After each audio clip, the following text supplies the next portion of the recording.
Kamera, action!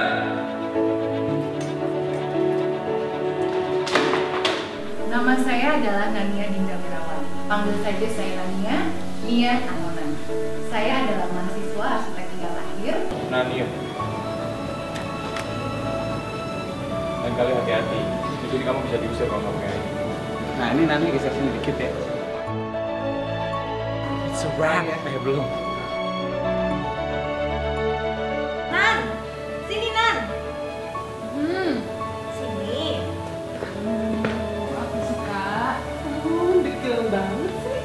Udah, jangan ngatain itu terus sekarang inget keren, jadi kece. Kita belum yuk. Nani itu adalah anak bungsu dari 4 bersaudara. Dia punya kakak perempuan tuh 3. Keluarganya tuh rame banget, dia punya keponakan juga.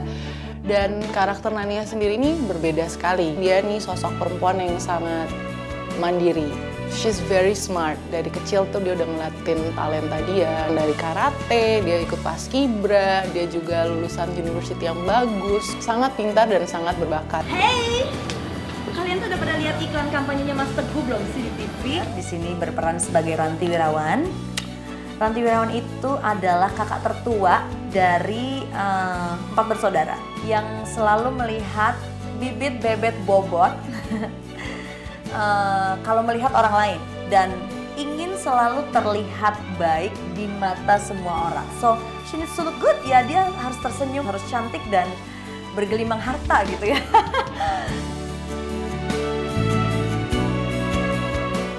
Mas Teguh itu diperankan oleh Agus Kuncoro yang menjadi suami aku di film Cinta Laki-Laki Biasa. Dia itu sangat-sangat ambisius, pengen jadi politician. Pernah lihat iklan saya di TV. Sander juga lagi pendekatan pengeluaran, soalnya kan kita menyekolahin Andrew ke Singapura supaya dia bisa lebih mandiri. Aku kakaknya Nania yang memiliki ekonomi cukup baik, punya suami dosen, dan kita juga sedikit banyak seperti bersaing lah, masalah keuangan, masalah finansial lah, masalah pendidikan anak. Kita melihat Nania ini memilih laki-laki sederhana yang biasa banget dan kita nggak setuju karena Nania ini lebih cocok sama Tio yang emang seorang dokter dan dari keluarga yang sederajat lah. Nggak ada satu alasan pun dari mama dan kakak-kakak yang bisa mengubah keputusan hati aku. Sebagai ibu dia ingin yang terbaik untuk anak-anaknya. Nah anak nomor 1, 2, 3 ini mereka udah lumayan ngikutin nih gitu. Cita-cita ibunya untuk mereka tuh udah lumayan dijalanin. Tiba-tiba si bungsu ini agak nyempal gitu. Pokoknya anaknya lain sendiri, beda sendiri sama kakak-kakaknya. Dan konflik utama ada di jodoh gitu, di pemilihan pasangan.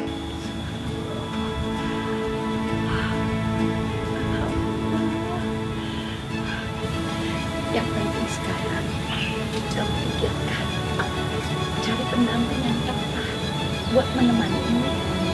Sini. Ya. Saya berperan sebagai Muhammad Rafli Imani. Dia berangkat dari keluarga yang memang sangat sederhana. Ayahnya meninggal gitu ya. Dia hidup berdua sama sang ibu. Rafli jadi tulang punggung yang menghidupi keluarga kecilnya ini. Ikhtiarnya tuh selalu jalan terus dalam melakukan semua kegiatannya dia. Dia sebagai mandor pekerjaannya dia, jadi memang tiap hari urusannya adalah di lapangan kebanyakan. Nah, Tole ini sebagai orang yang paling dekat sama Rafli. Tole, Pak Rafli juga ya? Bukan saja kakak, yang hebat. Anak buahnya juga hebat-hebat semua. Saya ini kan orang kepercayaannya Kang Rafli. Tole ini udah lama ikut sama Kang Rafli, jadi dia bukan cuma sekedar karyawan di perusahaannya, tapi udah jadi asistennya Kang Rafli untuk di lapangan. Jadi mungkin istilahnya kayak asisten mandor. Karakternya orangnya ceplas-ceplos, terus straightforward aja kalau ngomong. Jadi katanya saya harus ngikutin di belakang aja. Jadi cuma mau iku-iku saja, tidak ada kocatan. Ketika Nania masuk ke perusahaan ini dan dia ditempatkan untuk melakukan kerja lapangan, nah Tole yang menjadi supervisornya. Apa kabar kamu? Nih anak, tambah cantik aja.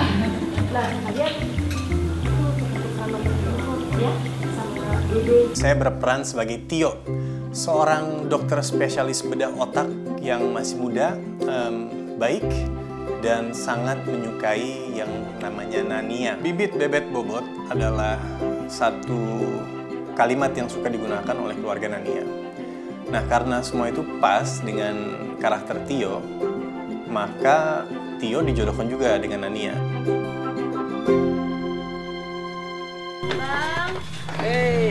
Aku berperan sebagai Ida Zaitun. Ida Zaitun ini adalah istri dari sahabatnya Rafli. Bang Tole mana bunganya? Oh iya. Suara istri. Belum gitu. Mana? Udah sana. Pak mau kok kawin. Ketemu Rafli itu pas di pelaminan aku. Terus ketemu Nania itu pertama kali dan kita langsung comblangin Nania sama Rafli supaya cepet-cepet nyusul kita.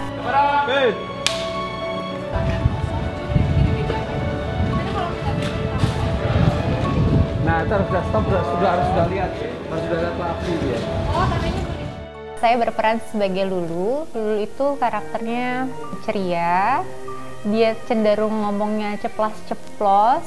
Dan di sini dia adalah partner kerjanya Nania. Tapi dia juga sebagai sahabatnya Nania. Pokoknya setiap Nania ada masalah apa-apa, pasti Nania juga ceritanya sama Lulu. Terus bernafas, beri terasa, sulit bertahan, rasanya ingin. Sukanya karena kan cara Rafli yang berbeda men-treat Nania ini gitu kan. Biasanya kan kalau orang ngajarin secara lisan gitu, kalau Rafli itu lebih nyuruh Nania melakukan sesuatu yang sebenarnya lebih berguna untuk Nania. Rafli biasa sholat, jadi ada sisi Rafli yang nggak pernah Nania lihat sebelumnya di kehidupannya Nania. Rafli melihat keunikan Nania yang selama ini Nania tidak pernah melihat itu di laki-laki lain, hanya di Rafli. Rafli pun melihat hal itu gitu, bahwa Nania adalah orang yang pas untuk diajak taruh. Ini ibunya nggak setuju banget sama pilihannya Nania. Rafli tuh di mata ibunya nggak banget deh, kelasnya beda. Dari semua sisi deh, pokoknya nggak pas. Ibunya tuh pengennya dia sama si Tio. Iya, mending ngomong sambil duduk, abis itu aku berdiri kali ya. Hai, kita lagi syuting di daerah Gadok, rumahnya Rafli. Scene-nya kita mau kepo ke rumahnya Nania. Mau ceken-ceken, soalnya pasti nggak bener lah nih rumahnya. Soalnya kawinnya sama orang seadanya. Setelah menikah, Rafli dan Nania kan akhirnya dikaruniai 2 anak, which is Yasmin dan Yusuf. Tapi setelah menikah itu ternyata ceritanya juga nggak stop di situ aja. Nania dan Rafli ini juga memiliki rintangan dan juga punya problem sendiri di pernikahan mereka, yang akhirnya juga bisa menarik orang tua dan juga keluarga Nania ke dalam problem itu sendiri. Dan untuk kalian yang mau tahu gimana keseruannya dan problemnya seperti apa, dan apakah Rafli dan Nania bisa melewati itu, kalian harus nonton film Cinta Laki-Laki Biasa di bioskop mulai 1 Desember 2016. Alhamdulillah, film luar biasa yang telah dirindukan sekian lama akhirnya menjadi kenyataan. Cinta Laki-Laki Biasa. Film yang sangat istimewa, di mana pencapaian dakwahnya sangat menyentuh. Kita menyadari ada pola nilai dalam kehidupan bermasyarakat, di mana orang selalu dilihat dari bibit, bobot, dan bebetnya. Padahal kita menyadari bahwa manusia itu sederajat, yang membedakan tentunya adalah takwanya. Cinta Laki-Laki Biasa diangkat dari karya fenomenal Asma Nadia, digarap dengan sangat luar biasa oleh Guntur Suharyanto. Cerita ini sangat kita banget gitu, benar-benar mewakili orang-orang yang di sekitar kita kayak gitu tuh. Bisa jadi itu saya, bisa jadi itu Anda kayak gitu. Nah, disampaikan dalam sebuah cerita ada karakter Rafli dan Nania yang beda kelas sosial, which is di masyarakat kita sekarang sebenarnya masih banyak banget, terutama orang tua kita pengen banget bahwa kamu kalau menikah, kalau punya jodoh harus bibit, bobot, bebet. Film ini menekankan bahwa yang paling penting selain itu adalah akhlak. Akhlak yang dibawa oleh karakter diwakili oleh Rafli. Apapun yang kita lakukan, kita mesti ikhtiar benar-benar dan ikhlas dan selalu punya pikiran positif. Sebagai cerita pendek, Cinta Laki-Laki Biasa ini bisa dibilang paling banyak dibaca orang gitu. Saya suka judulnya gitu, sederhana, Indonesia banget gitu kan, dan dari kisah nyata juga. Buat saya kebutuhan film sama kebutuhan tulisan kan beda gitu. Jadi memang harus ada pengayaan, harus ada pengembangan gitu. Karena kan kalau cerita pendek cuma berapa halaman gitu ya. Dan kita Pak Parwes, kemudian Mas Alim Sudio, Mas Guntur Suharyanto, Asma, ketemu beberapa kali ya, berkali-kali untuk membicarakan pengembangan apa sih yang sebetulnya pas gitu dan membuat Cinta Laki-Laki Biasa ini lebih kuat gitu secara konflik. Sudah sekian banyak film yang saya turut terlibat dalam berkarya, tetapi tidak ada yang begitu membahagiakan sebagaimana saya membuat Cinta Laki-Laki Biasa ini. Film ini merepresentasikan siapa saja di antara kita dan tentunya menjadi sesuatu yang wajib untuk ditonton. Ku tak bisa tertawa, ku tak bisa bahagia bersamamu. Gimana saya bisa memainkan karakter Nani ini sendiri, pastinya ada bantuan dari Deva, dari Mas Guntur, karena ini semua kan teamwork ya. Mas Badar sendiri juga ada acting coach kan, juga selalu mengingatkan aku gitu. Apalagi yang kamu ragu? Itu udah habis. Udah. Puncak, kamu puncak, harus puncak ya, kamu jangan setengah-setengah. Ya, kemudian kamu diem, pause dulu, kemudian baru itu. Iya.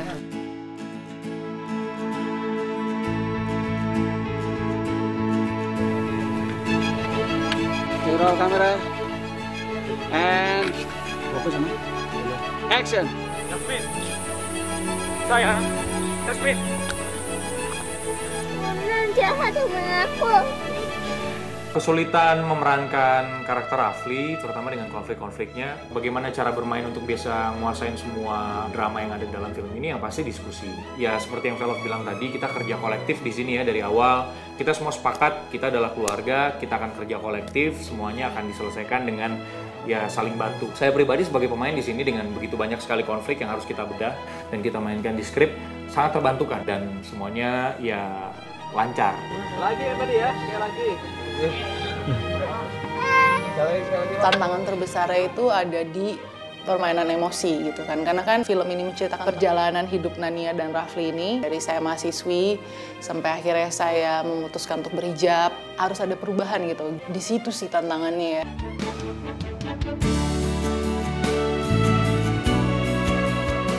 Peran Ina ini jauh dari keseharian aku gitu loh. Kalau ngomong nyinyir, kalau ngomong tuh kayak pedes gitu, kayaknya bukan aku banget gitu. Dan beruntung aku tuh bekerja sama dengan satu tim yang memang solid lah ya gitu, kayak Tante Ira, Stefani, sama Kak Dewi. Kita saling mengisi dan itu sangat membantu aku dan mungkin yang lainnya juga dalam berakting. Chemistry-nya dapet karena kita sama-sama perempuan. We talk about the same things, terus juga sama-sama centil, suka pakai lipstick ini, suka pakai lipstick itu. Jadi emang kita ngobrolin hal-hal tentang wanita, kita sukanya apa, dan boom, pas di lokasi syuting ya karena udah tiap hari juga ketemu, ada proses reading, dan jadi udah nggak kaku-kaku lagi. Action!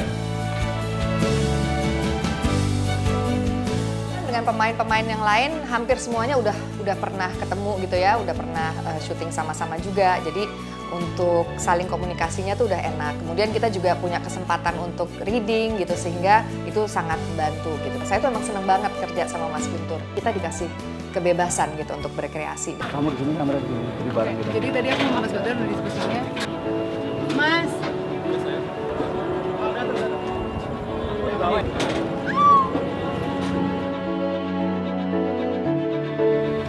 Kenapa sih? Untuk membangun chemistry di sini nggak terlalu susah gitu, karena kita semuanya memang saling membuka untuk bisa deket satu sama lain, dan yang pasti juga sama teman-teman pemain juga kita saling membantu satu sama lain. Alhamdulillah ya semuanya berjalan dengan lancar. Pokoknya chemistry sih gampang banget dan enak-enak banget untuk diajak kerja sama. Dia bisa tahu itu dengan melihat bukti-bukti yang ada. Tahu dan percaya itu dua hal yang berbeda. Arahan dari Mas Guntur dan juga acting coach Mas Badar Susilo yang membuat film ini semakin hidup, membuat kita masuk dalam karakter kita. Kita mempunyai sinergi yang cukup erat dan kuat gitu, yang membuat kita semakin ingin masuk dalam karakter. Jadi kalau menurut saya Mas Guntur tangannya dingin dalam menyutradarai, which is bagus.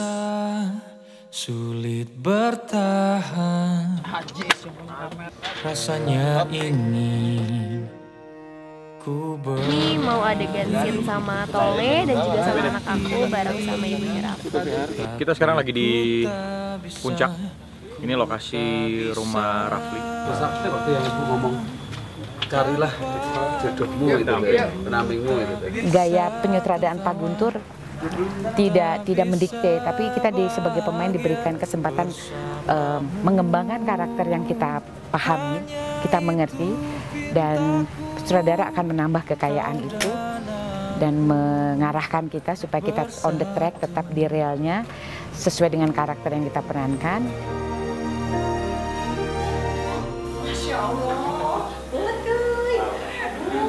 Saya belajar lagi menyesuaikan diri kan, karena kalau di dunia panggung, dunia nyanyi itu kan ada sistem primadona.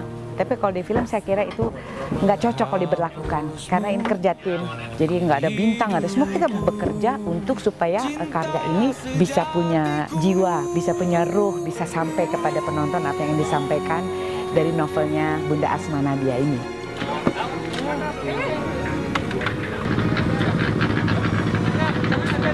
Hari ini disuruh jadi kuli di bulan Ramadan ini. Ya.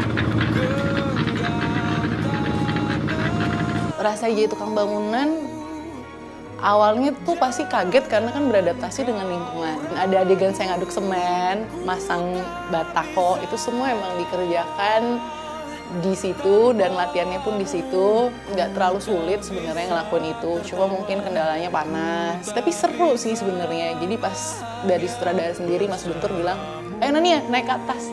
Saya bukannya sebel tapi kayak beneran nih naik, tapi ada senengnya tapi juga takut, cuma jadi pengalaman sih. Bersatu. Karena ini mindset awalnya adalah sebuah proyek perumahan, jadi kita mencari sebuah lokasi yang memang benar-benar lagi aktif, yang masih banyak bekonya, yang masih banyak pembangunannya. Dan ternyata nggak gampang mencari set itu, karena rumah sederhana itu ternyata sekarang itu adanya cuma di pinggir-pinggiran Jakarta. Kalau syuting yang di Bogor, Jakarta sama di Bandung sih menyenangkan sih ya kan. Karena kita waktu itu syuting di Pangalengan sama di Ciwidey, jadi ya alhamdulillah banget dingin, suasananya nyaman. Full emotion, ingat, and action. Kau dan aku bersatu. Kamu lihat. Ada behind the scene. Kamu lihat tuh. Halo. Tadi ada yang nangis loh, terus nangisnya kenceng banget. Hai guys, sekarang kita lagi syuting di Ciwidey bersama dengan Kang Rafli. Hai. Kita pas syuting di Ciwidey itu seru banget sih karena di sana ternyata dingin, berkabut, dan pas kita lagi syuting itu pas lagi hujan. Sering kali kita harus break dulu berteduh karena hujan. Kalaupun misalnya hujannya udah selesai kabut gitu. Jadi paling kendalanya di teknis, tapi kalau untuk pengadeganan lain sebagainya semuanya sih so far aman banget. Habis syuting yang di atas, kita turun ke bawah kan memang mau nunggu kabut kan. Dari sana udah kelihatan kabutnya lagi kesini. Jadi langsung dikejar kan, kita naik perahunya, kita ke tengah, ternyata sampai di tengah kabutnya kebanyakan. Terus kita sempet kayak, wow, nggak bisa ngeliat mana-mana. Nggak bisa lihat kemana-mana. Kita tadi lupa jalan pulang.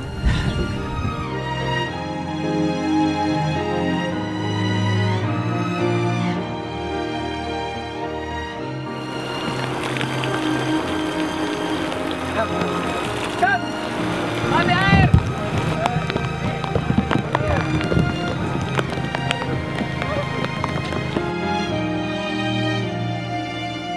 Untuk melengkapi kebesaran yang dibawa dengan kesederhanaan cerita cinta laki-laki biasa, kita membuat musik dengan orkestra. Dan sebuah lagu diciptakan secara khusus dan dinyanyikan oleh Deva Mahendra yang sekaligus berperan sebagai Rafli. Hai guys, lagi latihan vokal. Saat ku coba bernafas,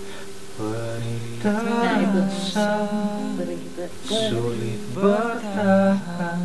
Kali ini saya dipercaya kembali oleh Bapak Roes untuk menjadi penata musiknya film ini, membuat ilustrasi musik. Hanya saja yang spesial kali ini saya juga mengaransemen soundtracknya. Saya juga menciptakan lagu ini khusus untuk filmnya, tapi aku juga menyesuaikan karakter Deva. Ya, Deva punya tone suara yang khas, yang menurut saya nggak dimiliki penyanyi pria lainnya. Bersamamu, hanya itu pintaku, kau dan aku bersatu.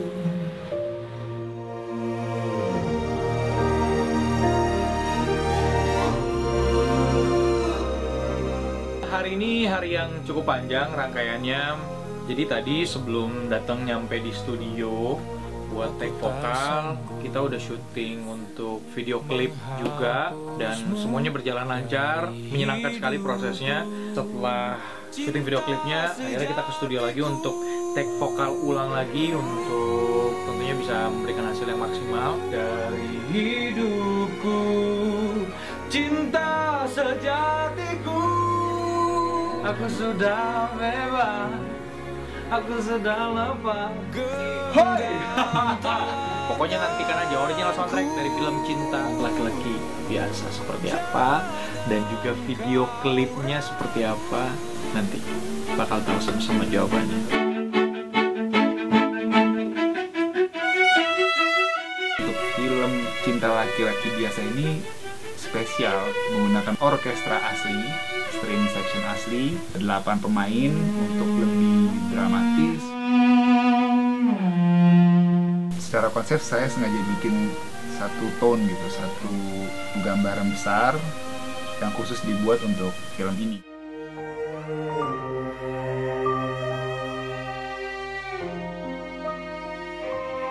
Harapan saya banyak orang yang terinspirasi atau mungkin mendapatkan pelajaran dari film ini, dan juga yang lebih penting sih sebenarnya bisa nikmatin filmnya aja sih. Bukan hanya menjadi tontonan aja, tapi begitu selesai ditonton ada sebuah nilai yang bisa dibawa pulang, lalu kemudian diaplikasikan untuk orang-orang sekitar. Saya sih berharap mudah-mudahan kisah-kisah ini menginspirasi dan termotivasi untuk menjadi laki-laki yang lebih baik, menjadi suami yang lebih baik bagi istrinya, menjadi ayah yang lebih hebat bagi anak-anaknya. Laki-lakinya memang biasa gitu, tapi bukan berarti cintanya biasa. Itu yang dimiliki Rafli, dia seorang laki-laki yang biasa, tapi cintanya sangat luar biasa. Jangan pernah menilai orang itu dari casingnya, dari materinya, dari kemampuan ekonominya, tapi lihatlah dari hatinya. Pasangan hidup itu nggak bisa ditentukan oleh orang lain, tapi memang dari diri kita sendiri. Saksikan film luar biasa yang telah dirindukan sekian lama, Cinta Laki-Laki Biasa. Ajak keluarga, ajak orang-orang tercinta, ajak anak-anak kita. Film ini aman untuk semua usia. Sangat aman untuk ditonton secara keluarga. Hiburannya dapat,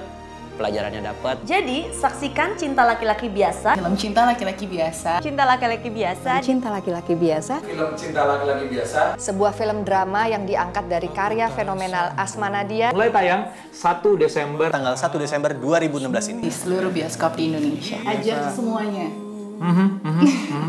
Sejatiku